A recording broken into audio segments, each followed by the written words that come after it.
মুসলমানের ছেলেরাও, এই নবীর উম্মত উম্মতিরা, আলেমরা এলেমের কথা বলে, আলেম ফালতু কথা বলে না। এর কথা তার কথা, এর গিবত তার গিবত, এখানকারের কথা সেখানকারের কথা আলেমরা বলে না। আলেম এলেমের কথা বলে।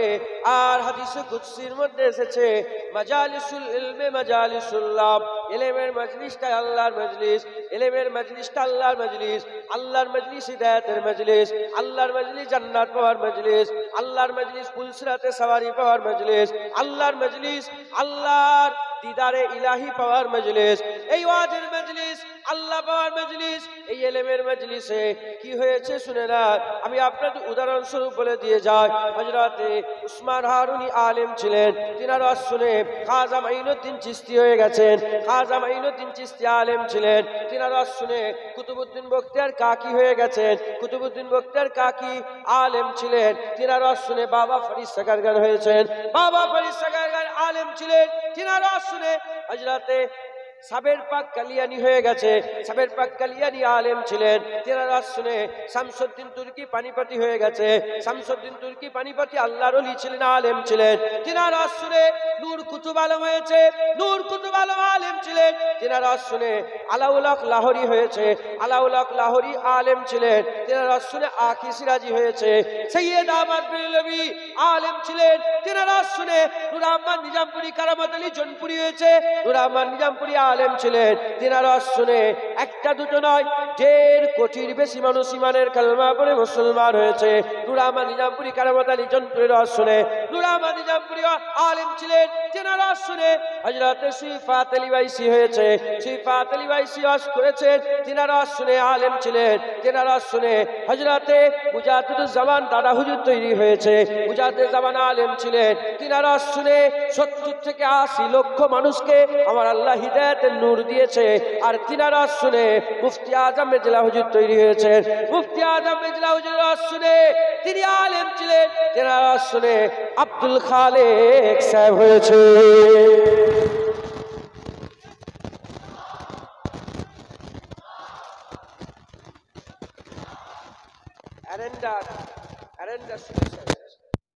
আছে না? সুবি সাহেব মেজলা হুজুরের ওয়াজ শুনে আল্লাহর ওলি হয়েছেন। একবার জোরে বলেন অতএব এটা সেই মজলিস যে মজলিস থেকে আল্লাহ পাওয়া যায়। জোরে বলেন মুসলমানের ছেলেরা, এর একটা বাড়ি তৈরি করতে গেলে যা যা লাগে, ভিত থেকে বিল্ডিং খাড়া করতে গেলে যা যা লাগে, ইট লাগে ইট আছে, বালি লাগে বালু লাগে বালু আছে, সিমেন্ট লাগে সিমেন্ট আছে, রড লাগে রড আছে, যা যা লাগে সব রেডি আছে। পাথর লাগে পাথর লাগে পাথর আছে, সব আছে। শুধু মিস্ত্রি দরকার, মিস্ত্রি দরকার।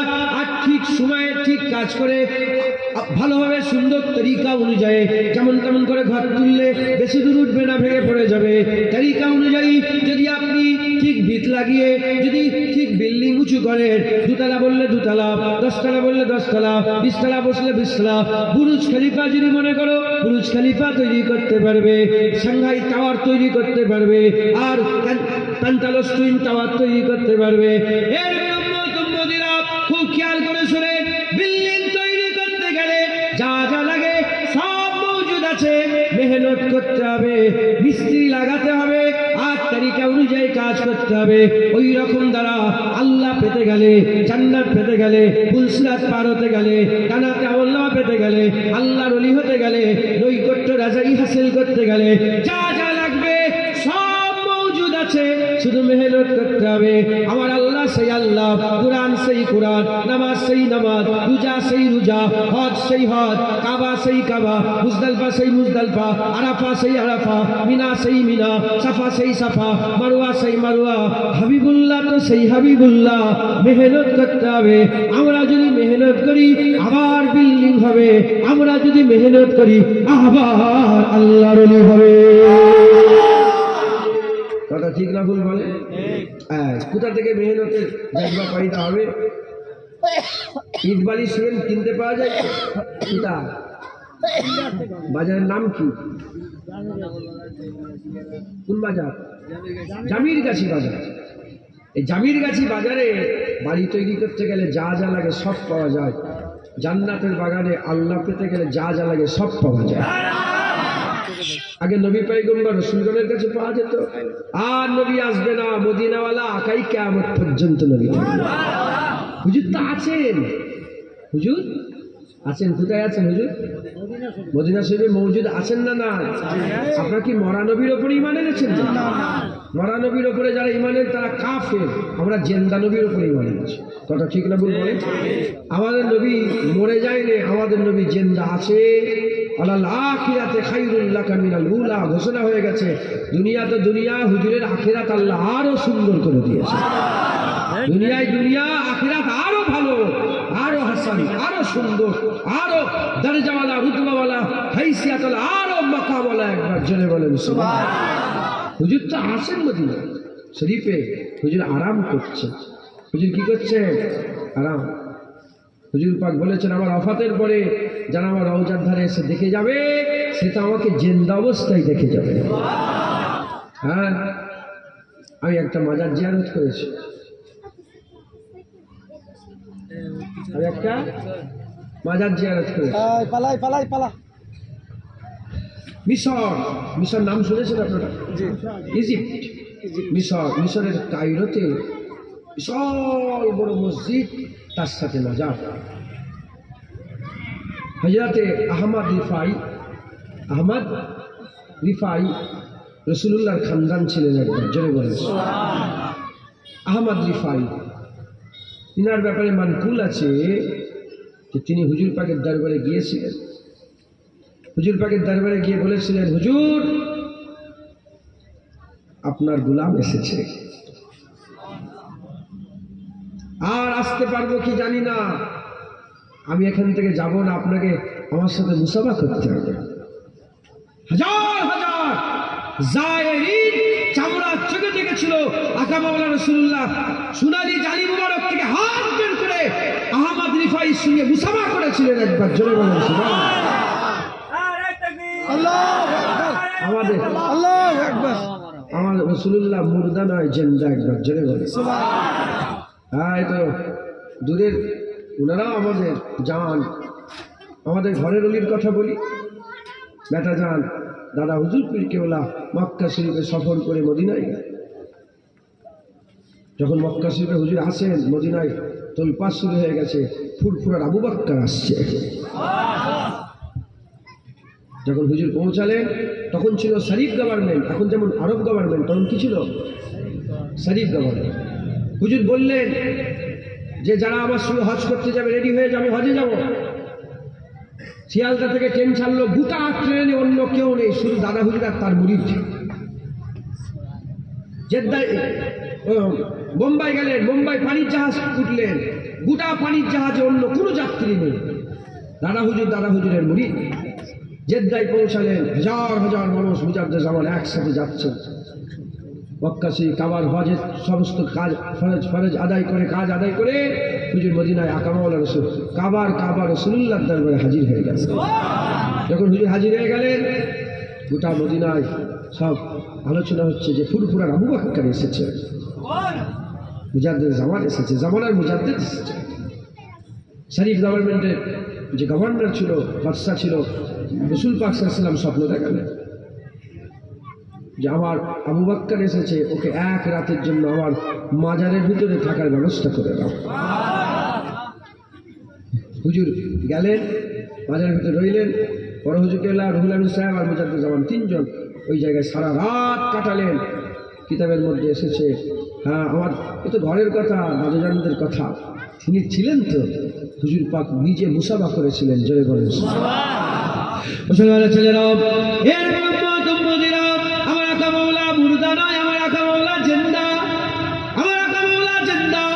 মুসলমানের ছেলেরা, ওলি হতে গেলে, আল্লাহ পেতে গেলে যা যা লাগে, প্রথমের ভিত হচ্ছে লা ইলাহা ইল্লাল্লাহ মুহাম্মাদুর রাসূলুল্লাহ, নামাজ রোজা হজ যাকাত, তারপরে তাকওয়া তাহারাত ইবাদত আমল জিকির ফিকির তাকওয়া যা যা লাগে সব আছে। মেহনত মুজাহাদা করতে হবে, মেহনত মুজাহাদা করতে হবে। এর উম্মত উম্মতিরা, মুসলমানের ছেলেরা, যেমন খাজা মঈনুদ্দিন চিশতি মেহনত করেছে, আল্লাহর ওলি হয়েছে, বড় কাদের জিলানী মেহনত করে আল্লাহর ওলি হয়েছে। আমরা শুধু খাজা মাইনুদ্দিন বলে দিচ্ছি, তিনাদের মেহনতের দিকে খেয়াল করি না। বড় পীর আব্দুল কাদের জিলানী বলে দিচ্ছে, তিনাদের মেহনতের দিকে খেয়াল করি না। হযরত রাবিয়া বসরি বলছি, মেহনতের দিকে খেয়াল করি না। হাসান বসরি বলছি, মেহনতের দিকে খেয়াল করি না। ইনাদের মেহনত ছিল, ইনাদের মেহনত ছিল। আমরা যদি মেহনত মুজাহাদা করি, সব আছে, আল্লাহ তো আছে, আর দুনিয়াতে মদিনা শরীফে হাবিবুল্লাহ মওজুদ আছে। কোনো চিন্তা করেন না, যে মেহনত করবে বিল্ডিং হবে, যে মেহনত করবে আল্লাহর ওলি হয়ে যাবে। সব একদম রেডি আছে, রেডি আছে। এখন জামির গাছি থেকে 1 কিলো চাল নিয়ে এসছে। কি নিয়ে এসছে? চাল। চাল নিয়ে এলেই কাজ শেষ? হাঁড়ি বসাতে হবে, পানি নিতে হবে, আগুন ধরাতে হবে, বিছনায়ও দরকার আছে একটা, তাহলে ধরাবে কি করে? আগুন বসালে, পানি ফুটলো, চাল দিলে, চাল দিয়ে ঠিক টাইমে নামাতে, বেশি হলে ওভার ফুলে সব চাল ফুলে পরে একাকার হয়ে যাবে। কথা ঢুকছে? ওই জন্য কন্ট্রোলে ইবাদত করতে হয়, নাহলে মাথা পাগলা হয়ে যাবে। কথা ঢুকছে? বুঝতে পেরে? ইবাদতের অহংকার একটা আছে, ইবাদতের অহংকার করা যাবে না, ধ্বংস হয়ে যাবে, শেষ হয়ে যাবে। হ্যাঁ আমি নামাজি, তুই তো বেনামাজি, সর্বনাশ হয়ে, তুই তো সব ধ্বংস করে ফেলবে। আমি দাড়িওয়ালা, তুই তো বিনা দাড়িওয়ালা, সর্বনাশ করেছে। তাহাজ্জুদে যারা নামাজ পড়ে 3 কিসমের। কয় কিসমের? একদল যারা অ্যালার্ম দিয়ে তাহাজ্জুদের নামাজ পড়ে, কেউ ডেকে দিলে ওঠে, কথা ঠিক না ভুল করে। আরেকদলকে ডাকতে হয়নি, আল্লাহর তরফ থেকে বলে বান্দা ওঠো তাহাজ্জুদ পড়ে নাও। আরেকদল আছে যারা মনে করে আমি তাহাজ্জুদ পড়ি, সর্বনাশ। আমি তাহাজ্জুদ পড়ি, একটা ভাবি আলাদা, আমি তাহাজ্জুদ পড়ি, অহংকার ইবাদত করা যায়। তাহলে চাল নিয়ে এলেই ভাত হবে না, মেহনত করতে হবে। নামাজ নিয়ে গেলে ওলি হওয়া যাবে না, মেহনত করতে হবে। রোজা নিয়ে গেলে হারাম হালাল বেঁচে চলবেন তো? বলেন, হারাম হালাল বেঁচে চলবেন তো? বললেন হ্যাঁ, সওদা নিয়ে নিলেন, সুদের কারবারটা বন্ধ করতে হবে না? বাড়ির বন্ধনগুলোকে বন্ধ করতে হবে না? লোনগুলোকে বন্ধ করতে হবে না? হ্যাঁ, লটারির টিকিট কাটা বন্ধ করতে হবে না? পরের জায়গা জমি লুট করে নিয়েছে সেগুলো ফেরত দিতে হবে না? শুধু চাল নিয়ে এলে যেমন ভাত হয় না, শুধু এখান থেকে নিয়ে চলে গেলে ওলি হওয়া যাবে না, মেহনত করতে হবে। মুসলমানের ছেলেরা, এর উম্মতিরা, আমার আল্লাহ পাক সেই বাজারে বসিয়ে দিয়েছে যে বাজার থেকে বান্দারা আল্লাহ পেয়ে যায়, আল্লাহ পেয়ে যায়। আর নবী আসবে না, আর নবী আসবে না। এই ওয়াজের মজলিস থেকে আমার আল্লাহ বান্দাদের বদলা দান করবে, বান্দাদের সাজা দান করবে, বান্দাদের ঘরে আমার আল্লাহ পাক হিদায়াতের নূর দান করবে। আমাদের এখান থেকে বসে আল্লাহ পাকে দেবে দোয়া চাইতে হবে। দোয়ায় আল্লাহ ভাগ্য পরিবর্তন করে দেয়, দোয়ায় আল্লাহ নসিব পরিবর্তন করে দেয়। আল্লাহর কাছে আল্লাহ চাইতে হবে, আল্লাহকে বলতে হবে আল্লাহ আমি আপনাকে চাই।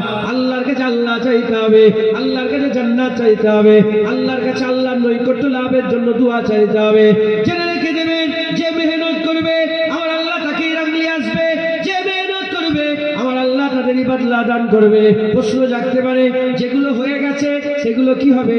যে গুনাহগুলো হয়ে গেছে, দাড়ি সাজা হয়ে গেছে, হারাম খাওয়া হয়ে গেছে, এর উম্মতিরা জেনে রেখে দেবে, যা হয়ে গেছে তার উপরে আমার আল্লাহ পর্দা দিয়ে দেবে, যা হয়ে গেছে আমার আল্লাহ পর্দা দিয়ে দেবে। আমি উদাহরণস্বরূপ বলে দিয়ে যাই, প্রত্যেকটা লোকের বাড়িতে কি আছে? প্রত্যেকটা লোকের বাড়িতে রান্নাঘর আছে। ওই রান্নাঘরগুলো একটু ইমাজিন করে, একটু তাসাব্বুরে নিয়ে আসে, কেমন নোংরা হয়ে আছে, কেমন তেলচিটা হয়ে আছে, কেমন ধোঁয়া হয়ে আছে, কেমন কালি হয়ে আছে। ওই রান্নাঘর যদি সাফ করতে চান কি করতে হবে? ওই রান্নাঘর থেকে একটু ধোয়া মোছা করতে হবে। ধোয়া মোছা হলো দাগ কিন্তু যাবে না। যখন দাগ যাবে না, বাজারে গিয়ে একটু রং নিয়েছে তার উপরে চাপিয়ে দিতে হবে, দাগ পরিষ্কার হয়ে যাবে, আর দাগ বোঝা যাবে না। এর উম্মতিরা 30 বছর নামাজ কাজা, দাগ লেগেছে, 30 বছর নামাজ কাজার দাগ তওবা করে নাও, ধুয়ে দেবে। তারপরে নামাজ দিয়ে আবার রং করে নাও, রোজা দিয়ে রং করে নাও, হজ দিয়ে রং করে নাও, তাকওয়া তাহারাত দিয়ে রং করে নাও। আমার আল্লাহ যেমন দুনিয়াতে রান্নাঘরের ময়লা রং চাপা দিলে সব পরিষ্কার হয়ে যায়, ওই রকম দ্বারা ইবাদত আমল করে আল্লাহ পাকের রুহানি রং ছড়ালে আমার আল্লাহ বান্দাদের রুহানি জামা পরিষ্কার করে দেয়। হবে না সুবহানাল্লাহ? মেহনত করতে হবে। আর মেহনতের ইবতিদা চায়ের দোকান নয়, ক্লাব নয়, এখানে নয়, পার্টি অফিস নয়। মেহনতের ইবতিদা ওয়াজের মজলিস। ওয়াজের আমার মুফতি আজমুদ্দিন ওয়াজ করতে করতে বলতেন, বাবা কিয়ামতের ময়দানে একদল মানুষকে আল্লাহ কিয়ামতের ময়দানে, মুফতি আজমুদ্দিন প্রায় জলসে বলতেন, আপনারা যদি মেজদানে ওয়াজ শুনেছেন তাহলে ধরে ফেলবেন। হ্যাঁ, মুফতি আজমুদ্দিন বলতেন যে কিয়ামতের ময়দানে একদল লোককে আল্লাহ মতির মেম্বারে জায়গা করে দেবে। বলতেন তো মতির মেম্বারে জায়গা করে দেবে। সাহাবারা জিজ্ঞাসা করি, ইয়া রাসূলুল্লাহ তাদের দল কোনটা হবে? হুজুর বললেন তাদের দল নবীদের হবে না, পয়গম্বরদের হবে না, শহীদদের দল হবে না। তাদের দল অমুক গ্রাম থেকে, অমুক পাড়া থেকে, নগর বস্তি থেকে যারা আল্লাহ আল্লাহ রসুলের মহব্বতে ছুটে ছুটে এসে ওয়াজের মজলিসে যোগদান করে, আল্লাহ কিয়ামতে তাদের করে মতির মেম্বারে জায়গা করে দিয়ে কপাল থেকে আল্লাহ পাকের নূর জাহির করে দেবে। এত নিয়ামত কেন? সেই জামানায় নবীদের কাছে গেলে বান্দা হিদায়াত হতো, এই জামানায় ওয়াজের মজলিসে বসলে বান্দা হিদায়াত হয়। হাক্কানি আলেমের মুখ থেকে ওয়াজ শুনে বান্দারা হিদায়াত হয়। একবার জোরে বলেন তাহলে আজকে কি করতে হবে? সেই নিয়ামতের জায়গায় বসিয়ে দিয়েছে, সওদা করে নিতে হবে, সওদা করে নিতে হবে। আমি আপনাদের বলে দিয়ে যাই, হিদায়াতের জন্য 2 বছর 4 বছর ওয়াজ শুনতে হবে না, হিদায়াতের জন্য 2 মাস 4 মাস ওয়াজ শুনতে হবে না, হিদায়াতের জন্য 2 দিন 4 দিন ওয়াজ শুনতে হবে না, হিদায়াতের জন্য 2-4 ঘন্টা ওয়াজ শুনতে হবে না, হিদায়াতের জন্য 2-4 সেকেন্ড ওয়াজ শুনতে হবে না। এক মুহূর্তের ব্যাপার, ইসপার থেকে উসপার হয়ে যাবে, এই পার থেকে ওই পার হয়ে যাবে। উদাহরণস্বরূপ বলে দিয়ে যায়, হযরত মুসা কালিমুল্লাহ হুজুর বললেন, আল্লাহ পাক আমি দেখতে চাই আমার উম্মতে সবচেয়ে গুনাহগার বান্দা কোনটা, সবচেয়ে গুনাহগার বান্দা কোনটা? বলার সাথে সাথে বলা সঙ্গে সঙ্গে আমার আল্লাহ বললেন, পাহাড়ের ওই রাস্তাটা সামনে দাঁড়িয়ে যাও। পাহাড়ের রাস্তা সামনে দাঁড়িয়ে রইলেন। হযরত মুসা আলাইহিস সালাম দাঁড়িয়ে আছে। হঠাৎ করে দেখা যায় একজনা বাপ তার বাপের বাচ্চার হাত ধরে হেঁটে হেঁটে হেঁটে হেঁটে পাহাড়ের উপরের দিকে উঠতে আরম্ভ করেছে। ওই সময়তে আমার আল্লাহ পাক বলতে আরম্ভ করলেন, হে মুসা দেখো দেখো, এই যে বান্দা দেখছো এটাই হচ্ছে তোমার উম্মতের সবচেয়ে বড় গুনাহগার, সবচেয়ে বড় জঘন্য। আমার আল্লাহ পাক ওই সময় হযরত মুসা কালিমুল্লাহ বললেন, আল্লাহ আমি দেখতে চাই আমার উম্মতের সবচেয়ে নেককার কে, সবচেয়ে নেককার কে? আমার আল্লাহ বলে দাঁড়িয়ে যাও, এক্ষুনি দেখতে পাবে। হঠাৎ করে দেখা যায় ওই লোকটাই আবার বাচ্চার হাত ধরে ধরে হেঁটে হেঁটে আসে। ওই সময়তে মুসা কালিমুল্লাহ বলে, আল্লাহ পাক পরওয়ারদিগার এ কেমন করে হতে পারে? যাকে একটু আগে সবচেয়ে গুনাহগার বলে পরিচয় করালেন, সেই বান্দাই সবচেয়ে নেককার কি করে হতে পারে?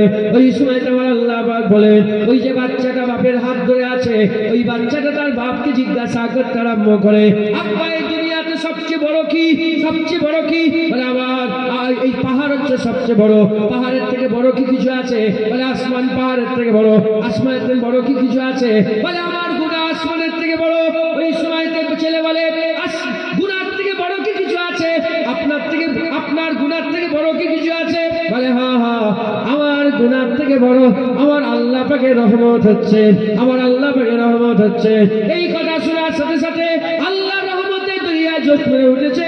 আমার আল্লাহ পাক যে গুনাহগার ছিল তার গুনাহ পরিবর্তন করে নেকি করে দিল।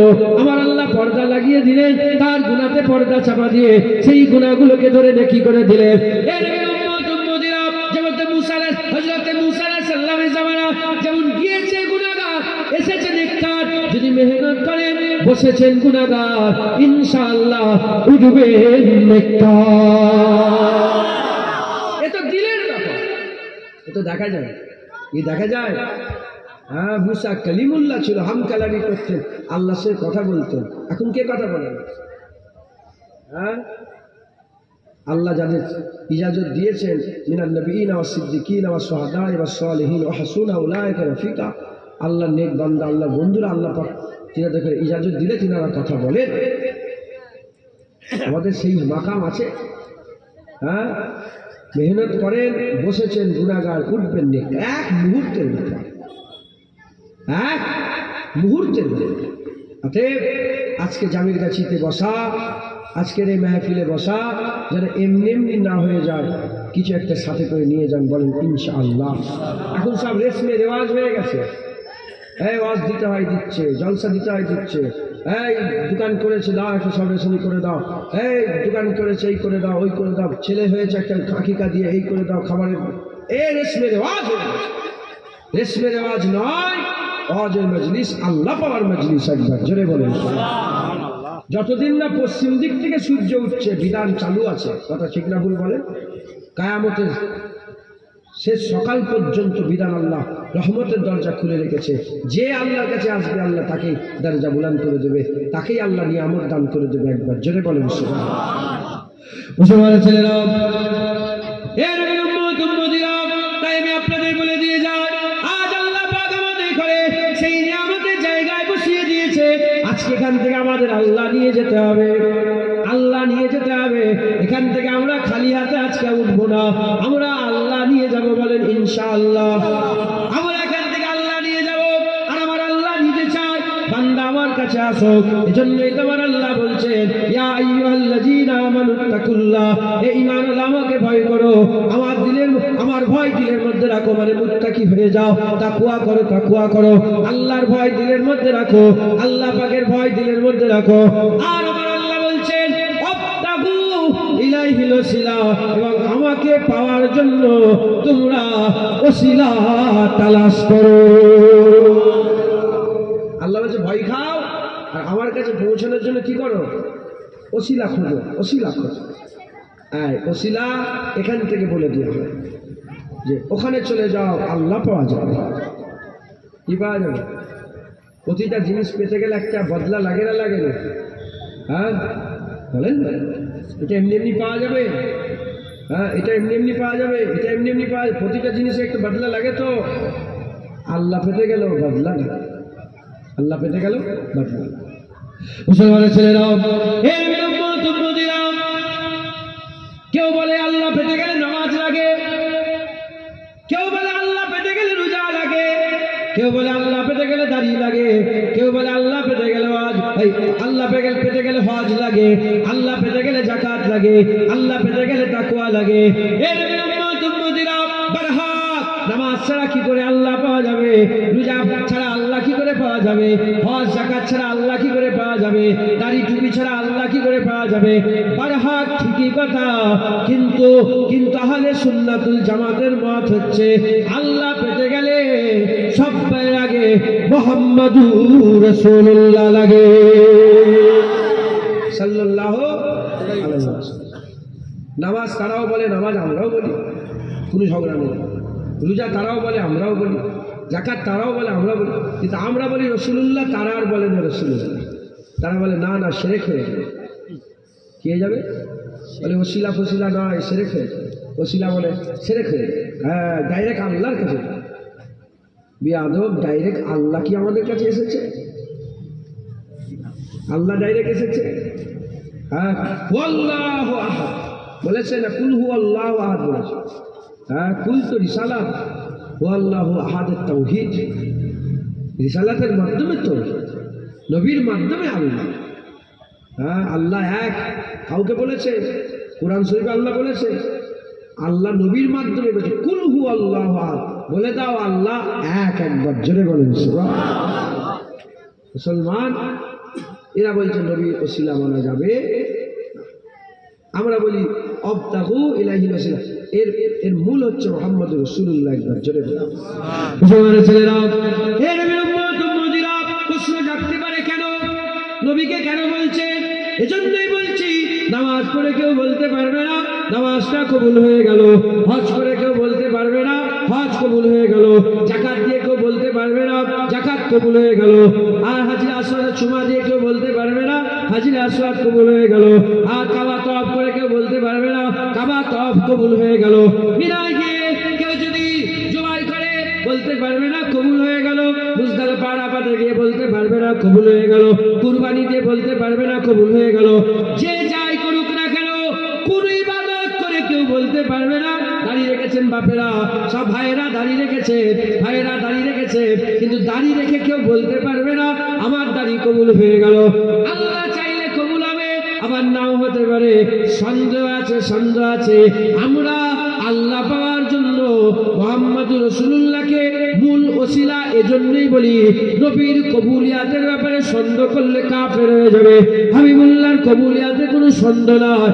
তাই আল্লাহ পাওয়াতে সবচেয়ে মজবুত রশি মুহাম্মদুর রাসূলুল্লাহ। যারা হবে না সুবহানাল্লাহ। হুজুর পাক সাল্লাল্লাহু আলাইহি ওয়াসাল্লাম যে পেয়ে গেল, সে আল্লাহ পেয়ে গেল। যে নবী পেয়ে গেল, কি পেয়ে গেল? নবী পেয়ে গেল আল্লাহ। প্রতিটা জিনিসের একটা বদলা।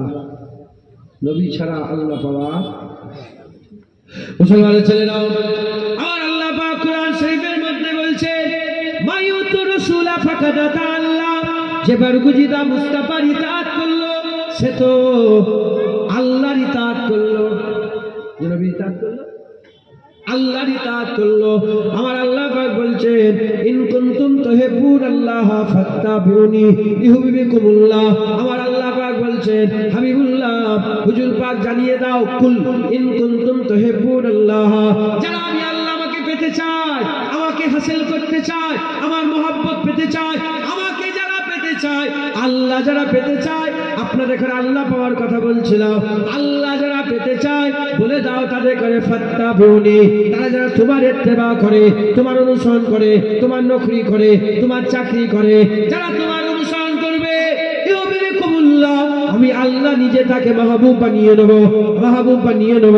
নবী পেলে আল্লাহ পাওয়া যাবে, নবীর কাছে গেলে আল্লাহ তোমাকে মাহবুব বানিয়ে নেবে।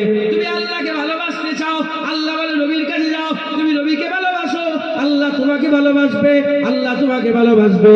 তাই আমি আপনাদের বলে দিয়ে যাই, আমাদের কথা শুরু হয়েছে আখিরাতের কথা নিয়ে, জাহান্নামের আগুন থেকে বাঁচার কথা নিয়ে, পুলসিরাতে সওয়ারির কথা নিয়ে, আল্লাহ পাওয়ার কথা নিয়ে। এই নবীর উম্মত উম্মতিরা, আল্লাহ পেতে চাও নবীর কাছে যাও, জান্নাত পেতে চাও নবীর কাছে যাও, পুলসিরাত পালাতে চাও নবীর কাছে যাও, জান্নাত পেতে চাও নবীর কাছে যাও, আখিরাত পেতে চাও নবীর কাছে যাও। এ মুসলমান, কুল কায়নাত পেতে চাও নবীর কাছে যাও, কায়নাতের মালিক আল্লাহ পেতে চাও হাবিবুল্লাহর কাছে যাও।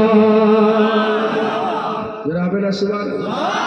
নবী ছাড়া আল্লাহ পাওয়া যাবে, নবী পাক ছাড়া আল্লাহ পাওয়া যাবে। ইয়া আইয়ুহাল্লাযীনা আমানুত্তাকুল্লাহ ওয়াবতাগু ইলাইহিল ওয়াসিলা, আল্লাহ পাওয়ার সবচেয়ে বড় ওসিলা মুহাম্মদুর রাসূলুল্লাহ সাল্লাল্লাহু আলাইহি ওয়াসাল্লাম। আল্লাহ পাওয়ার সবচেয়ে বড় ওসিলা কি? মুহাম্মদুর রাসূলুল্লাহ সাল্লাল্লাহু আলাইহি ওয়াসাল্লাম। কোনো সন্দেহ আছে? হ্যাঁ, নবী ছাড়া আল্লাহ পাওয়া যাবে না। অতএব যারা আখিরাতে উচ্চ মাকাম পেতে চান, হামেশার জায়গায় মুসলমান তো বলেন, বলেন মুসলমান তো, তাহলে আমরা পেতে চাই তো নবীর কাছে যান, সব পেয়ে যাবেন। জোরে বলে হুজুরকে আমার আল্লাহ আয়না করেছে একবার। জোরে বলে আল্লাহ কোন খাওয়াতে খুশি দেখতে পাওয়া যায়? বলেন, বলেন আল্লাহ কোন খাওয়ায় খুশি দেখতে পান? বলেন আল্লাহকে দেখা যায়? কোন হাঁটায় খুশি দেখতে পাওয়া যায়? কিভাবে বিয়ে শাদী করলে দেখতে পাওয়া যায়? বলেন না, কিভাবে বিয়ে শাদী করলে আল্লাহ খুশি হয় দেখতে পাওয়া যায়? নবীর খাওয়া দেখা যায় না যায় না? নবীর হাঁটা দেখা যায় না যায় না? নবীর কথা বলা দেখা যায় না যায় না? এক হুজুর পাকের খাওয়া দাওয়া সব দেখেছে তো? সাহাবা হুজুরা হাদিস পাকে আছে তো? হুজুর যেভাবে খায় ওই খাওয়াটা আমার আল্লাহ সবচেয়ে বেশি পছন্দ করে। আল্লাহ পাওয়ার আয়না রাসূলুল্লাহ, আল্লাহ পাওয়ার আয়না রাসূলুল্লাহ। আম্মা আয়েশা সিদ্দিকা জিজ্ঞাসা করে, ইয়া রাসূলুল্লাহ, আম্মা আয়েশা বলেন না হুজুরের চরিত্র কেমন ছিল? লাকাদ কানা লাকুম ফি রাসূলিল্লাহি উসওয়াতুন হাসানাহ, আমার আল্লাহ পাক তোমাকে উত্তম চরিত্র দিয়েছেন। তিনার চরিত্র কিরকম ছিল? হুজুর বললেন, কোরআন পড়েনি? কোরআন? হুজুর তো পুরা কোরআন ছিল। হুজুর কে ছিলেন? হুজুর কোরআন ছিলেন। একবার জোরে বলেন গোটা কোরআন পড়ো, ওটাই রাসূলুল্লাহ। একবার জোরে বলেন মুসলমান, হুজুরের আখলাক আল্লাহর কোরআন। একবার জোরে বলেন আল্লাহ পাওয়ার আয়না রাসূলুল্লাহ। আল্লাহ পাওয়ার রাস্তা রসুল্লাহ, আল্লাহ পাওয়ার জারিয়া রসুল্লাহ, আল্লাহ পাওয়ার রসিলা রসুল্লাহ, আল্লাহ পাওয়ার রসিল রসুল্লাহ। নবী ছাড়া আল্লাহ পাওয়া যাবে না। অতএব আমাদের সকলকে এই জায়গায় এজমা করতে হবে, এই জায়গায় একমত নিয়ে আসতে হবে যে আমরা নবী পেয়ে গেলে আল্লাহ পেয়ে যাবো। একবার জোরে বলুন।